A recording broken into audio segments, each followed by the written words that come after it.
रुकिए, इस वीडियो को छोड़ने से पहले मैं आपसे एक सवाल पूछना चाहता हूं जो आपके सोचने का तरीका हमेशा के लिए बदल सकता है।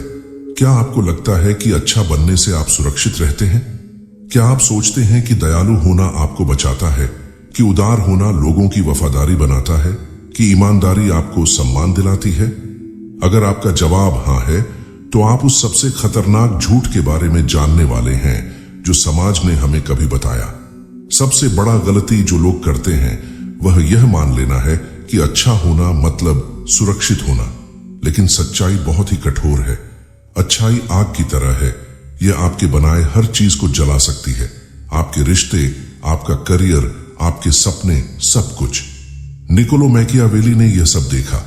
उन्होंने अच्छे नेताओं को गिरते हुए देखा, उन्होंने दयालु शासकों को नष्ट होते देखा, उन्होंने उदार लोगों को उन लोगों से धोखा खाते देखा जिनकी मदद उन्होंने की थी, और उन्होंने यह सब लिखा। आज मैं आपको उनका छुपा हुआ सच बताने जा रहा हूं, वह डरावनी सच्चाई जो किसी ने नहीं बताई, अच्छाई का सबसे बड़ा नुकसान। अगले कुछ मिनटों में आप सीखेंगे कि आपकी अच्छाई कैसे आपको कमजोर बनाती है, क्यों लोग आपकी दयालुता का सम्मान नहीं करते, कैसे लोग इसका फायदा उठाते हैं, और सबसे अहम, कैसे आप अपनी अच्छाई को अपनी सबसे बड़ी कमजोरी से अपनी सबसे बड़ी ताकत में बदल सकते हैं।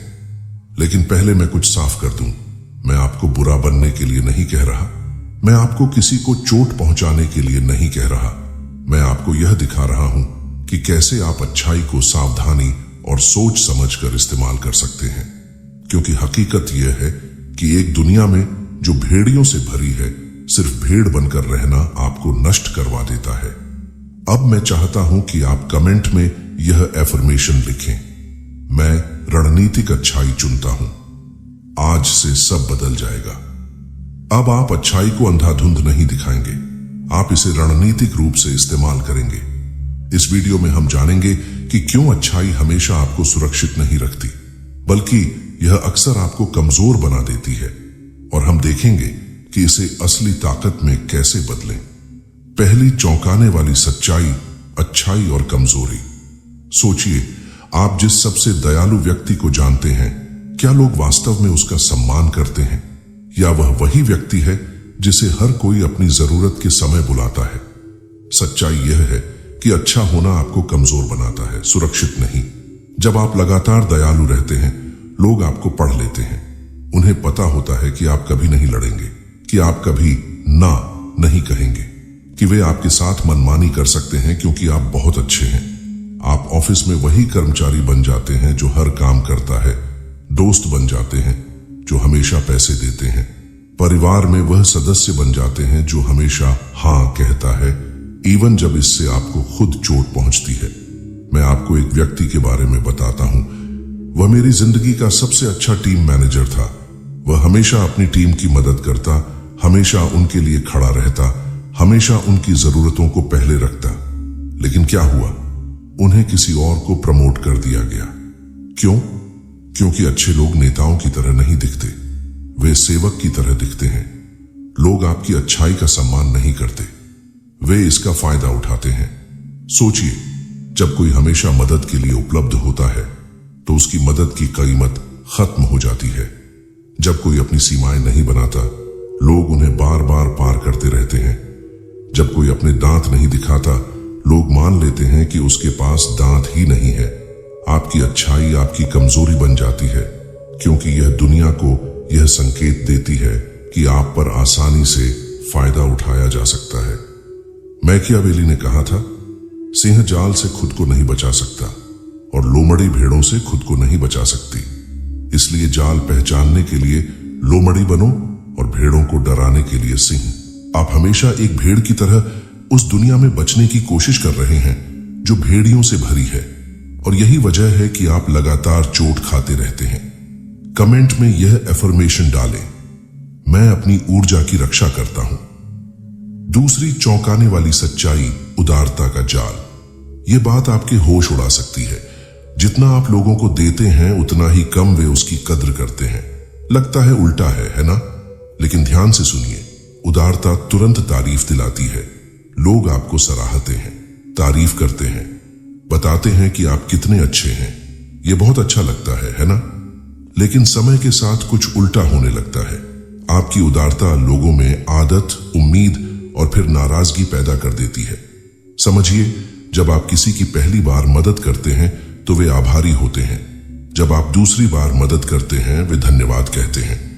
लेकिन जब आप 10वीं बार मदद करते हैं वे इसे अपना हक समझने लगते हैं। आपकी असाधारण दयालुता उनके लिए सामान्य बन जाती है। अगर आप कभी मदद करना बंद कर दें तो वे 9 बार हां कहने को नहीं याद रखेंगे। वे सिर्फ उस एक बार को याद रखेंगे जब आपने ना कहा। अचानक आप सेल्फिश यानी स्वार्थी बन जाते हैं। आप बुरे बन जाते हैं। सोचिए उन माता पिता के बारे में जो अपने बच्चों को हर चीज देते हैं। पहले कुछ बार बच्चे खुश होते हैं और धन्यवाद कहते हैं, लेकिन जल्दी ही वे चीजें सामान्य लगने लगती हैं। नया फोन अब खास नहीं रहता। ये बस वही होता है जो माँ पिता करते हैं, और अगर माता पिता कभी ना कह दें, बच्चे गुस्से में आते हैं और उन्हें अनफेयर कहते हैं। यही चीज दोस्ती में भी होती है। आप हमेशा खाने का बिल उठाते हैं, हमेशा सबको घुमाते हैं, हमेशा किसी की मदद करते हैं। शुरू में लोग आपकी मदद की सराहना करते हैं, लेकिन धीरे धीरे धन्यवाद देना बंद कर देते हैं। वे बस मान लेते हैं कि आप संभाल लेंगे, और अगर कभी आपको उनकी मदद की जरूरत पड़े तो अचानक वे बहुत व्यस्त हो जाते हैं। यही है उदारता का जाल।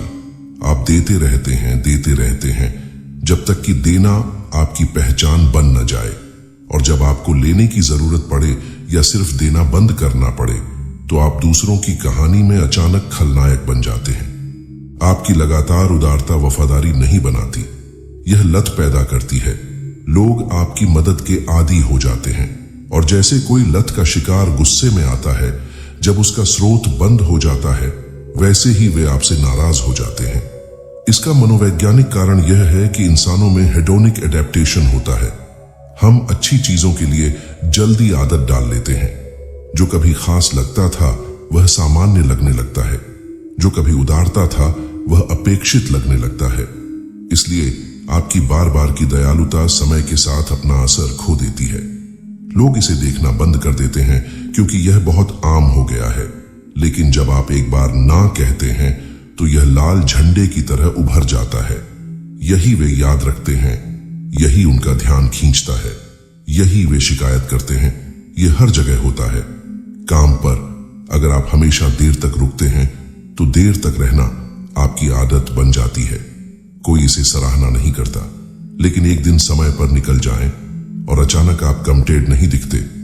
रिश्तों में अगर आप हमेशा समझौता करते हैं तो समझौता अपेक्षित बन जाता है, लेकिन अगर एक बार आप अपनी सीमा तय करें तो आप मुश्किल व्यक्ति बन जाते हैं।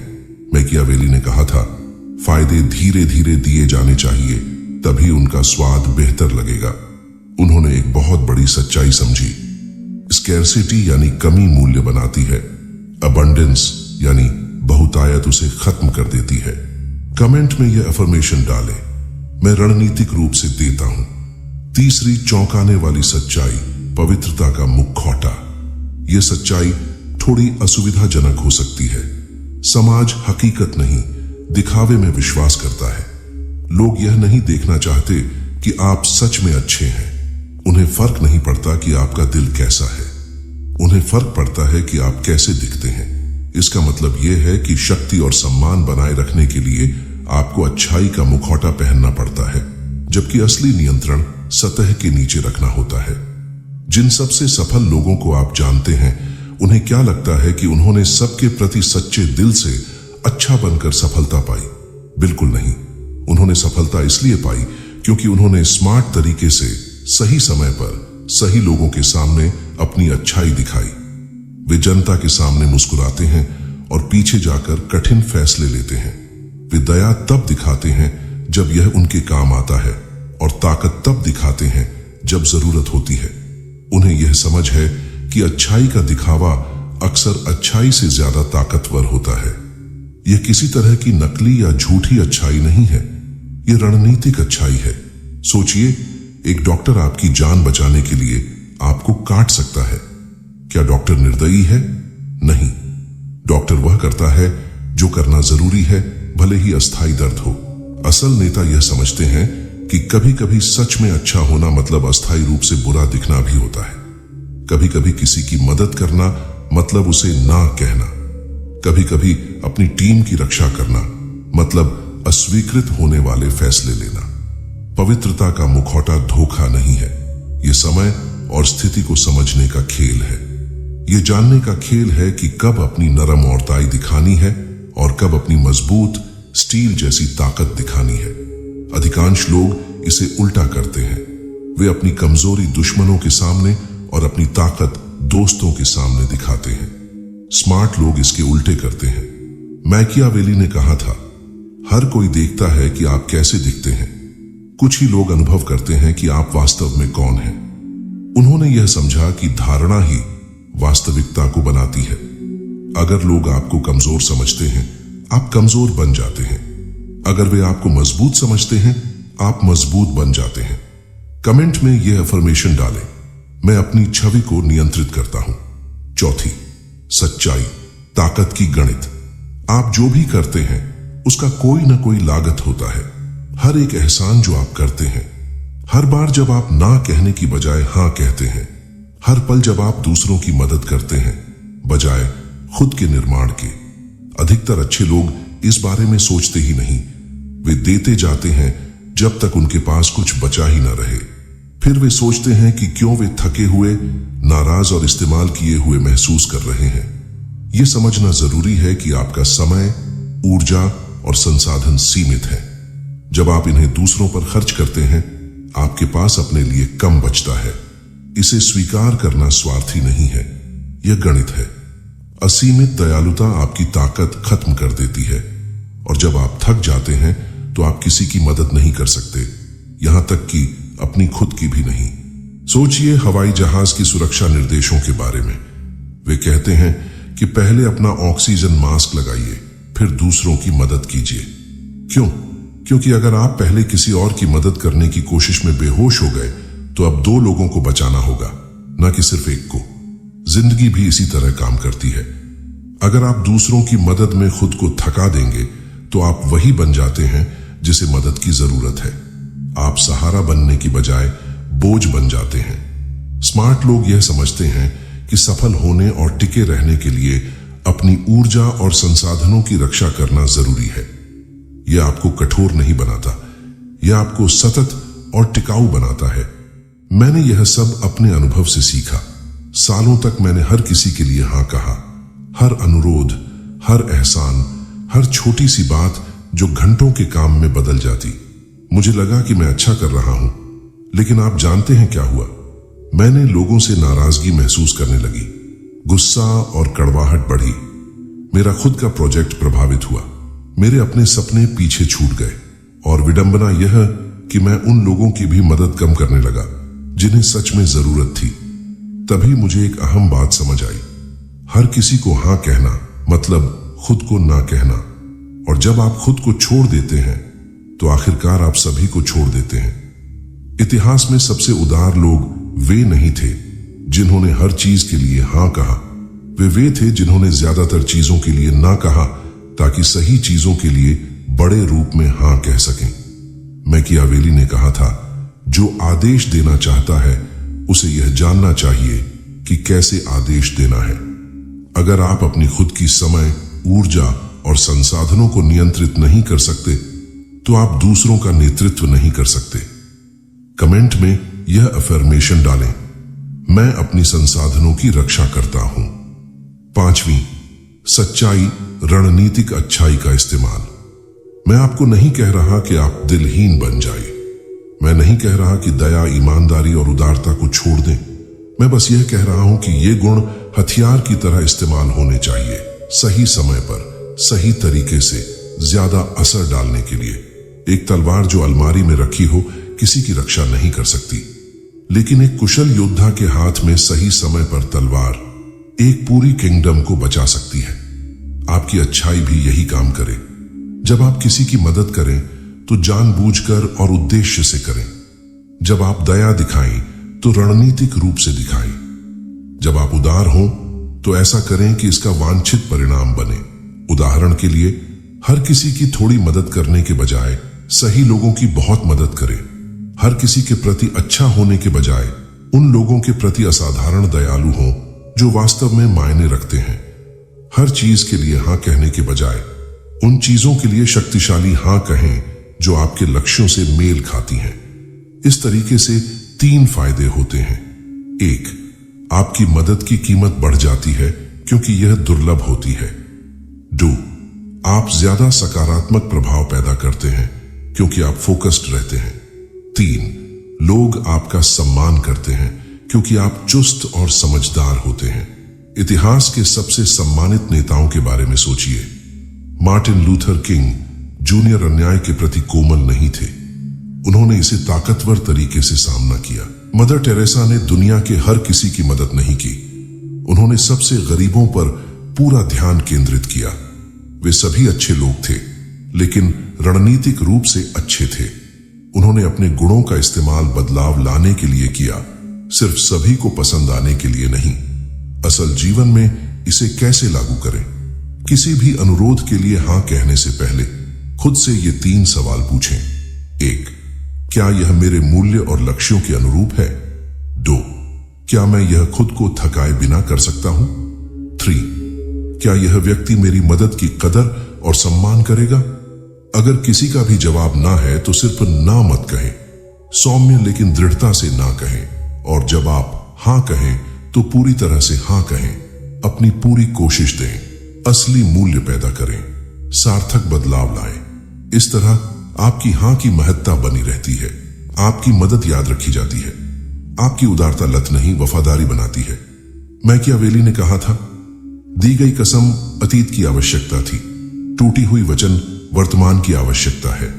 इसका मतलब है कि कभी कभी किसी एक व्यक्ति के लिए वचन निभाना मतलब दूसरे के लिए वचन तोड़ना। कभी कभी अपने परिवार के प्रति अच्छा होना मतलब सहकर्मियों के प्रति सख्त होना। कभी कभी अपने सपनों की रक्षा करना मतलब उन लोगों को निराश करना होता है जो आपका समय सिर्फ इस्तेमाल करना चाहते हैं। रणनीतिक अच्छाई स्वार्थी होने के बारे में नहीं है, यह प्रभावी होने के बारे में है। कमेंट में यह अफर्मेशन डालें, मैं प्रभावी दयालुता चुनता हूं। 6ठी सच्चाई, कृतज्ञता का भ्रम। यह बात आपकी इंसानी समझ को हमेशा के लिए बदल सकती है। कृतज्ञता अस्थायी होती है। मुझे पता है यह सुनकर थोड़ा कड़वा लगेगा, लेकिन यह सच है। आप जो एहसान करते हैं, जो मदद देते हैं, जो बलिदान करते हैं, उनकी एक समय सीमा होती है लोगों की यादों में। बार बार किया गया एहसान अब उपहार नहीं लगता, बल्कि जिम्मेदारी लगने लगता है। जो शुरू में बहुत धन्यवाद होता है वह धीरे धीरे बन जाता है, आपको यह करना चाहिए था और फिर क्यों नहीं किया। उदाहरण, आप अपने पड़ोसी की मदद करते हैं, वे बेहद आभारी होते हैं। 6 महीने बाद फिर मदद करते हैं, अब भी धन्यवाद करते हैं, लेकिन उतना उत्साहित नहीं। तीसरी बार मदद करते हैं, अब वे इसे अपेक्षित मानने लगते हैं। चौथी बार उन्हें मदद चाहिए, वे पूछते भी नहीं, बस मान लेते हैं कि आप मदद करेंगे। अगर आप नहीं कर पाए तो अचानक आप बुरा आदमी बन जाते हैं। यह मानव मनोविज्ञान है। हम अच्छे व्यवहार के आदी हो जाते हैं, हम इसे सामान्य मानने लगते हैं। असाधारण दयालुता भी आम लगने लगती है। अंत में लोग याद रखते हैं फायदा जो उन्हें मिला, न कि दयालुता जो आपने दिखाई। यह पैटर्न हर जगह दिखता है, रिश्तों में, काम की जगह, दोस्ती और परिवार में। जो हमेशा हां कहते हैं वही व्यक्ति बन जाता है जिसे हर कोई हमेशा हां कहने की उम्मीद करता है। विश्वसनीय मददगार हर समस्या के लिए ऑटोमेटिक विकल्प बन जाता है, और जब वह व्यक्ति आखिरकार सीमा तय करता है या ना कहता है तो उसे ऐसा महसूस कराया जाता है जैसे उसने सबका भरोसा तोड़ दिया। जितना लगातार आप दयालु होते हैं, आपकी दयालुता उतनी कम मूल्यवान लगती है। जितना अधिक आप खुद को उपलब्ध कराते हैं, आपकी उपलब्धता उतनी खास नहीं लगती। जितना अधिक आप बिना किसी उम्मीद के देते हैं, लोग मानने लगते हैं कि आपके देने का कोई खर्च नहीं है। इसी को कहते हैं कृतज्ञता का भ्रम। हम सोचते हैं कि जितना ज्यादा अच्छा करेंगे, लोग उतने ज्यादा आभारी होंगे, लेकिन असल में वे कम आभारी होते हैं क्योंकि वे और अपेक्षा करने लगते हैं। जो लोग आपको सबसे ज्यादा सराहते हैं वे अक्सर वही होते हैं जिन्हें आप सबसे कम बार मदद करते हैं। जो लोग आपकी मदद को आम मानते हैं वे अक्सर वही होते हैं जिन्हें आप सबसे ज्यादा मदद करते हैं। यह नहीं मतलब कि लोग बुरे हैं, इसका मतलब है कि लोग मानव हैं और इंसान अपने अनुभवों के आधार पर उम्मीदों को स्वाभाविक रूप से समायोजित करते हैं। इस मनोवैज्ञानिक सच्चाई को समझना यह नहीं है कि आपको मदद करना या दयालु होना छोड़ देना चाहिए। इसका मतलब है कि आपको रणनीतिक होना चाहिए। सीमा तय करें। कभी कभी अपनी मदद को शर्तों पर दें। लोगों को अनुभव करने दें कि जब आप वहां नहीं होते तो उनकी समस्याएं खुद हल करनी पड़ती हैं। मैकियावेली ने कहा था, मनुष्य अक्सर हाथ से नहीं आंख से न्याय करते हैं। हर कोई देख सकता है और बहुत कम लोग महसूस कर सकते हैं। लोग यह देखते हैं कि आप अभी क्या कर रहे हैं, बजाय इसके कि आपने पहले क्या किया। आपकी पिछली दयालुता अदृश्य हो जाती है। आपके वर्तमान काम ही यह तय करते हैं कि लोग आपको कैसे आंकेंगे। कमेंट में यह एफर्मेशन डालें, मैं स्थायी प्रभाव पैदा करता हूं। 7वीं सच्चाई, नतीजे इरादों से ज्यादा महत्वपूर्ण। दुनिया इरादों को नहीं, परिणामों को आंकती है। आपके दिल में सबसे शुद्ध भावनाएं हो सकती हैं। आपके इरादे सुनहरे हो सकते हैं, लेकिन अगर आपके काम वांछित नतीजे नहीं लाते तो कोई भी बात मायने नहीं रखती। इतिहास उन लोगों को याद नहीं रखता जो अच्छे इरादों वाले थे। वह उन लोगों को याद रखता है जिन्होंने काम कर दिखाया। सोचिए, आप कैसे याद रहना चाहेंगे? कोई जो बहुत अच्छा था लेकिन ज्यादा हासिल नहीं किया, या कोई जो शायद कड़ा दिखता था लेकिन सच में दुनिया को बेहतर बनाया। अधिकांश लोग पहले विकल्प को चुनते हैं क्योंकि यह सुरक्षित लगता है, लेकिन उन्हें यह नहीं पता कि सिर्फ अच्छा दिखना मतलब पूरी तरह भुला दिया जाना है। सच्चाई कठोर है लेकिन अटल। कभी कभी सच में अच्छा होना मतलब वह करना जो अभी अच्छे नहीं दिखता। सतही दयालुता सिर्फ अस्थायी सुकून देती है, जबकि कठिन निर्णय स्थायी प्रभाव छोड़ते हैं। एक माता पिता जो अपने बच्चे को अनुशासित करता है वह निर्दयी नहीं है, वह बच्चे को जरूरी सीख दे रहा है। एक शिक्षक जो कठोर ग्रेड देता है वह क्रूर नहीं है, वह छात्रों को असली दुनिया के लिए तैयार करता है। एक बॉस जो उच्च मानक तय करता है वह अनरीजनेबल नहीं है, वह अपनी टीम को मजबूत बनने में मदद कर रहा है। असल अच्छाई दिखावे में नहीं, परिणामों में है। यह सिर्फ अच्छे एहसास बनाने के लिए नहीं है, बल्कि सकारात्मक परिणाम बनाने के लिए है। यही वह जगह है जहां अधिकांश अच्छे लोग गलत हो जाते हैं। वे पसंद किए जाने पर ध्यान केंद्रित करते हैं बजाय प्रभावी होने के। वे विकास की बजाय आराम चुनते हैं। वे अस्थायी शांति को स्थायी सकारात्मक बदलाव पर प्राथमिकता देते हैं। सच्चाई यह है कि अगर आपकी अच्छाई से आप जो चाहते हैं वो नतीजे नहीं मिल रहे तो आप सिर्फ अच्छे नहीं, नाइस हैं। नाइस लोग संघर्ष से बचते हैं, अच्छे लोग संघर्ष हल करते हैं। नाइस लोग लोगों को वही कहते हैं जो वे सुनना चाहते हैं। अच्छे लोग कहते हैं जो उन्हें जरूरत है सुनने की। नाइस लोग वर्तमान हालात बनाए रखते हैं, अच्छे लोग सकारात्मक बदलाव लाते हैं। दुनिया नाइस लोगों से भरी है जो कुछ हासिल नहीं करते। दुनिया को जरूरत है अच्छे लोगों की जो परिणाम लाए। मैकियावेली ने कहा था, अंत साधन को न्याय संगत ठहराता है। इसका मतलब यह नहीं कि आप अच्छे नतीजे पाने के लिए बुराई करें। इसका असली मतलब है कि आपके अच्छे इरादे मायने नहीं रखते अगर वे अच्छे नतीजे नहीं लाते। लोग आपके दिल में नहीं रहते, वे आपके काम के परिणामों के साथ रहते हैं। तो याद रखिए, असली अच्छाई में साहस चाहिए। इसमें आपको दिखावे से ज्यादा परिणामों को प्राथमिकता देनी होगी।